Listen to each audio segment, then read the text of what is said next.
I'm in a precarious position of being between you all and dinner. So I have my prepared remarks, which I will try to abbreviate some, but I think the message is important.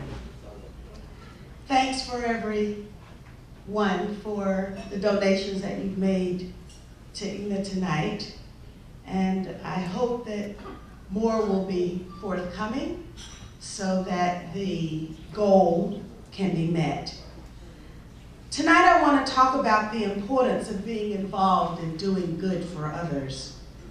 Not everyone can see themselves doing all that it will take for us to completely conquer suffering in the world. However, there is something for everyone to do, no matter how small or insignificant a particular act might seem. Because every aspect of living for and giving to others is important. Loves, their hearts, their pains, to the architects of this system, just don't count. But on this U.S. tour, Gilad didn't just speak of the invisibility of Palestinians. He also spoke of the invisibility of the poor in the United States. Because he says, after having visited more than 20 U.S. cities, he didn't see any poor people. If Palestinians are being subjected to policies of ethnic cleansing, imagine policies of economic cleansing that have become the norm in this country, such that poor have been rendered as invisible as Palestinians. Now, does it mean that because we don't see them, they don't exist? Of course not.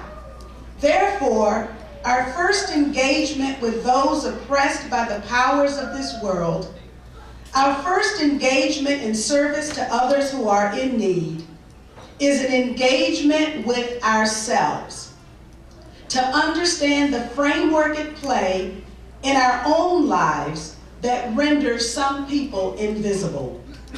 It is clear that some people consider themselves to be a part of this policy-setting body. They are the ones who count. Their voices are the ones that carry weight and that will be heard. To these people, the poor and the afflicted, the ones to be oppressed and marginalized for whatever reason, the powerful consider these people to be the un. Jacques Rancière, a French theorist, considers the highest level of civic engagement to be the practice of the politics of dissent by the un.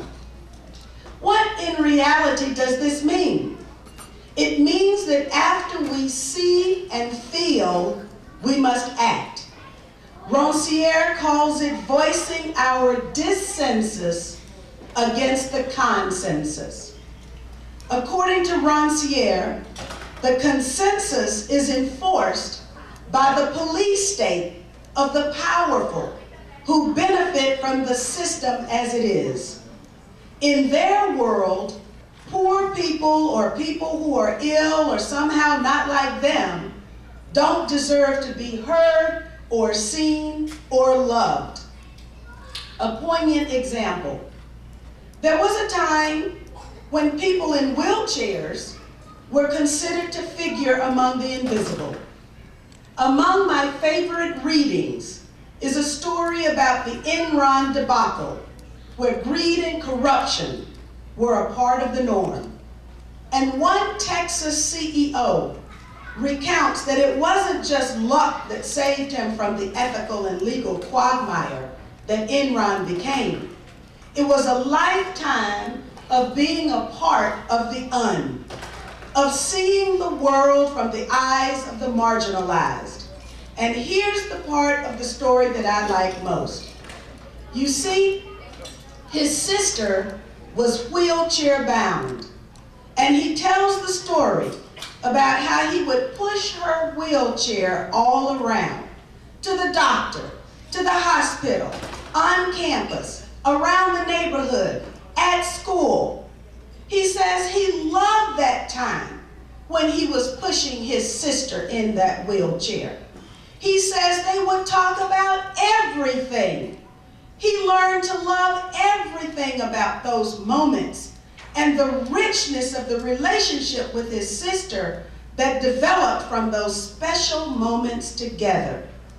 But he says the experience also gave him another very important insight that carried over into his business practices. He says that a funny thing would happen while he was pushing his sister around in that wheelchair, and he was loving it. Other people looked at him with pity. Other people lamented that he had to spend so much of his time pushing his sister around in a wheelchair. They felt sorry for him. They even pitied him. And when asked, how did you manage to not get entrapped in the Enron scandal, his response was simple. He says that of all of his life, other people pitied him for what to him was one of the most fulfilling relationships in his life. In other words, he says that he learned to look at the world from the position of the un.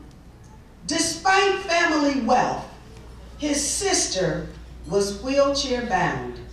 And so he got to see the world from the position of someone that the powers that be would rather render invisible.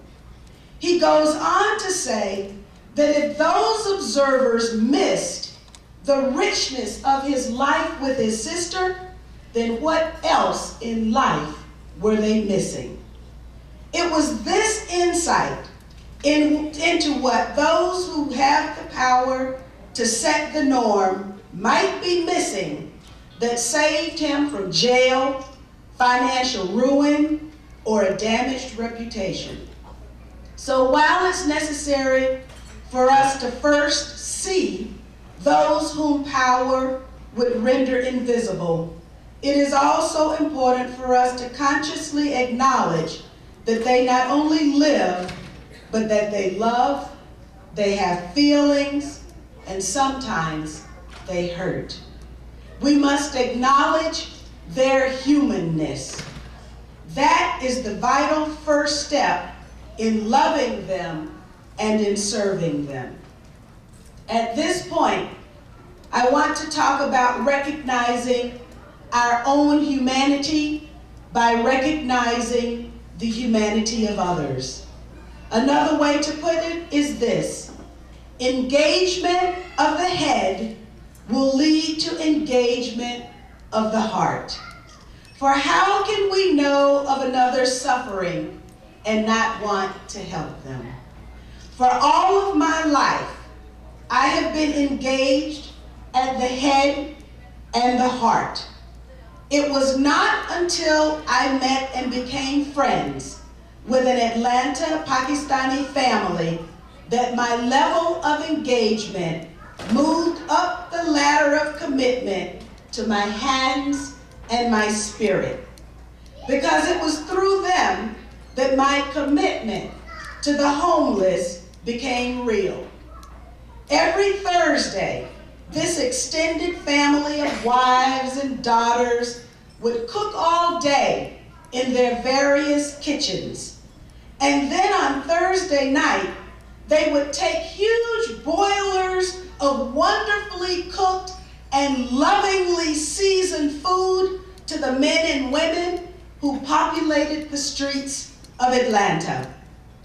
For months, they tried to get me to go out with them.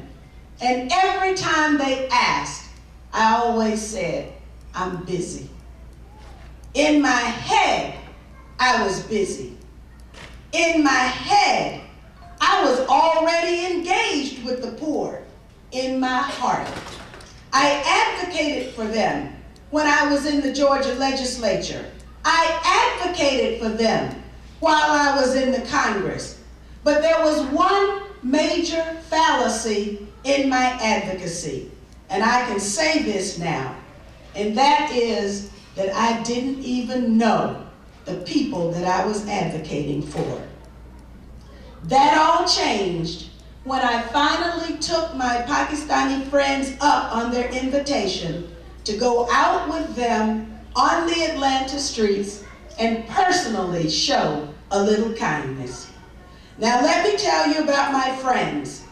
They had originally come to me for help because they had been discriminated against by the Burger King Corporation. They were Burger King restaurant owners. They fought the good fight and enlisted black Burger King franchise owners to join with them in a large-scale action for justice from Burger King. But one by one, my black Burger King owners opted out of the litigation, leaving my Pakistani friends to stand in this fight for justice alone. Many of the changes that have been made to improve the lot of franchise owners can be traced to this stand made by this unsung family. This Pakistani family of restaurant owners came to me for help, and it was then that our families became friends. It was through this friendship that they came to badger me to join them on a Thursday night. Now let me tell you a little something about my hometown, the city of Atlanta. Used to be known as the city too busy to hate. Used to be known as the city in a forest until they cut down all the trees. Used to be known as the Mecca of the South before gentrification. The city of Atlanta was never applauded, though, as the city of the poor, although it was a very poor city. Post-gentrification, poverty has been criminalized by ordinances that regulate where people can sleep and congregate. For example, it's okay to sleep underneath a bridge, but not in a public park. And since the largest remaining homeless shelter in the downtown Atlanta area is under constant attack and is now set to close for lack of funds to pay a water bill, the future of care for the homeless in Atlanta is at risk. In some jurisdictions, I've noticed now that they're trying to even make feeding the homeless a crime. So my friends finally got me out with them. And since Congress adjourns on Thursdays, I would get on the plane in Washington, D.C., fly to Atlanta, go directly from the airport to downtown Atlanta, straight to the church parking lot. And there, for the first time in my life, I saw families made homeless by a string of unfortunate circumstances. Circumstances that could happen to any of us. I even saw children. I saw men, and I saw the face and the reality of homelessness. I listened, and I learned that many of our homeless are veterans. Pretty soon, my entire congressional staff was involved. Not because I directed them, but because they could see that I was rewarded by the work. I began to relish Thursdays because I learned quickly that serving others gave meaning to my own existence. My friend Haji used to say to me all of the time that it was his faith, his Muslim faith, that called him to dedicate his Thursday nights to the poor. I saw this activity was also a family affair. Haji used to tell me that it wasn't important for others to know what he was doing, just Allah. Haji used to tell me that giving to charity is a part of our responsibility as human beings, and that all good Muslims give generously of themselves to charity. Zakat. People learned of me when I went to Gaza to witness Israeli war crimes, or when I went to Libya to witness NATO war crimes. What they don't know is that my own commitment to others began in my own family's, my father's commitment to the civil rights movement, but that it was honed by my friend Haji's commitment to the poor. Atlanta, the up-and-coming international city, eventually prohibited our after-hours use of the lighted parking lot to feed the homeless dinner on those Thursday evenings. It was a very sad ending to what had become a marvelous experience for me and the people around me, just as was the case with our Texas millionaire. But before the operation was shut down, one of the things that I was able to do was increase money in the budget for homeless veterans, and I had my local Veterans Affairs office to go out on those same Atlanta streets